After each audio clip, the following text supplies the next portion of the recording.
Learning English with English Faculties.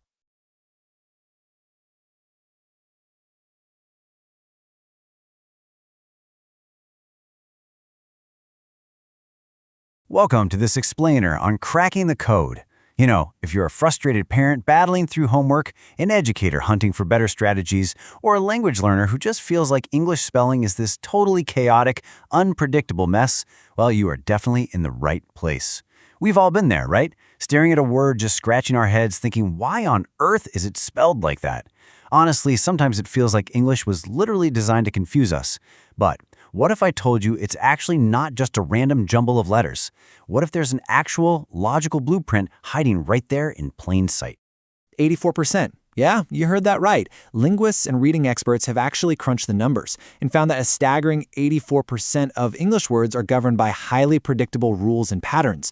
That is huge. It means the vast majority of the words we're using every single day, they don't actually require rote memorization. They follow a system. Okay, let's dive into this, because we really need to shift our whole way of thinking here. For decades, so many of us were just taught to memorize spelling words, staring at flashcards until the letters somehow magically stuck in our brains. But honestly, that's a total myth. The reality? English spelling is all about cracking a code. It's like a giant puzzle. Once you learn the rules of that code, you don't have to blindly memorize thousands of individual words anymore. You just apply the rule. And today, we're going to master one of the absolute most powerful foundational codes in the entire English language. So, the absolute crucial point here is understanding exactly what this foundational rule even is. It's called the Floss Rule, though you might hear some educators call it the Fizzle Rule.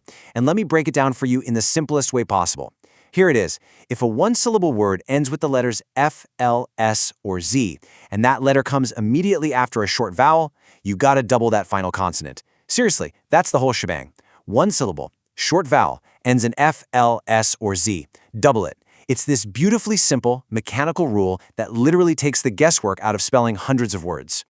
To make this super actionable for you, or, for your students, I want you to start using this quick 3-question mental checklist. Whenever you're spelling a short word and you hear an F, L, S, or Z sound right at the end, just stop and ask yourself. Number 1, is it a one-syllable word? Number 2, does it have a short vowel sound? Like the A in cat, E in pet, I in sit, A in hot, or in cup.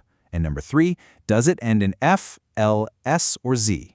If your answer to all 3 of those questions is yes, boom, you double the final letter every single time. And this brilliantly illustrates how the checklist works in action. Let's actually compare 2 words, desk and stuff. First up, let's look at the word desk. Okay, is it one syllable? Yep. Does it have a short vowel? Yep, that short S sound. But does it end in F, L, S, or Z?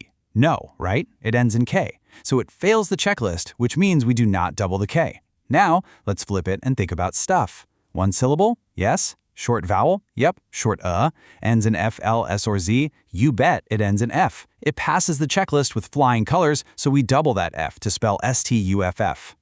Let's look at multiple examples in action. Because, look, seeing the rule once is great and all, but to truly master the code, we need to see it repeated. We're going to rapid fire through a bunch of examples right now, breaking them down by category. This way you can see just how reliable and honestly how incredibly widespread this rule actually is in our everyday language. All right, let's kick things off with our F examples. We've got stuff, gruff, sniff, stiff, fluff. Notice anything? Every single one of these words is just one clap, one syllable. Every single one features a short vowel sound smack in the middle, like the in fluff or the I in sniff. And because they end in that F sound, what do? We double the F. There's literally no guessing game here, folks. The rule perfectly dictates the spelling. Moving right along to the L examples, will, pill, tell, shell, ball, grill, small. I mean, just think about how often we use these words. Consider the sheer volume of vocabulary governed by this one single pattern. They all have one syllable. They all have a short vowel sound, and they all end in L. So naturally, the L gets doubled. Once you teach a learner this pattern, you aren't just teaching them to spell the word shell, you are basically handing them the master key to spell dozens of other words completely automatically. And keeping that momentum going, let's hit the S examples. Pass, chess, miss, moss, grass, kiss.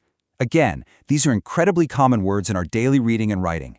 One syllable, short vowel, ends in S, double the S. Isn't it incredibly satisfying when you realize that words you might have just memorized by brute force actually belong to this neatly organized, strictly ordered family? Finally, let's wrap up this barrage of examples with our Z words: fuzz, buzz, jazz. By the way, this is exactly why some linguists and teachers like to call this the fizzle rule. It cleverly captures all four of those consonants, F, S, Z, L, in one fun word. Now, while Z words might be a bit less common than the L or S words, they follow the exact same flawless logic. One syllable, short vowel, boom, double the Z. But hey, as anyone who speaks English knows, language isn't some perfect, predictable machine, right? It's a living, breathing, historical thing, and every good rule has a few rebels that love to break it. To be a true master of the Floss Rule, we absolutely can't just ignore the exceptions. We've got to shine a big spotlight on them so they don't trip us up later. So here are the most common rule breakers you'll run into: if, yes, gas, bus, quiz, gal, pal, us, plus. Now, based on literally everything we just talked about, these one-syllable, short vowel words absolutely should double their final letters, but they don't. In literacy instruction, we actually call these heart words, or sometimes sight words.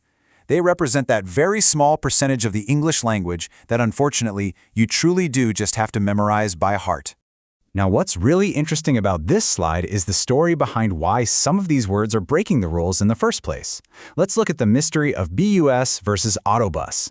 According to our trusty Floss rule, bus absolutely should be spelled buss. So why isn't it? Well, it's because bus is actually an abbreviation. It's just a shortened version of the word autobus, and because it's just a little fragment of a longer multisyllabic word, it doesn't actually trigger the doubling rule. It's so cool, right? Knowing the history of a word often completely solves the mystery of its spelling. Okay, there is one final group of exceptions you definitely need to know about. Consider words like as, is, has, was, his. Do you notice anything weird about the way they sound? They end in the letter S, sure, but that S is actually making a Z sound when we say it out loud. So our final little exception to the Floss rule is this. When a word ends with an S that operates phonetically as a Z, we just don't double it. Make sense? So, we started off this explainer by revealing that a massive 84% of English words follow predictable rules. And look at you, you've just mastered one of the biggest ones, the Floss rule. You now know exactly when, how, and why to double those final consonants. You even know why the sneaky rule breakers exist. Which really leaves us with a fascinating question to end on. If you now have the tools to crack the Floss code, what other hidden codes are just waiting for you out there in your daily reading? Keep your eyes open, become a bit of a word detective, and I guarantee you'll be absolutely amazed at the patterns you discover next.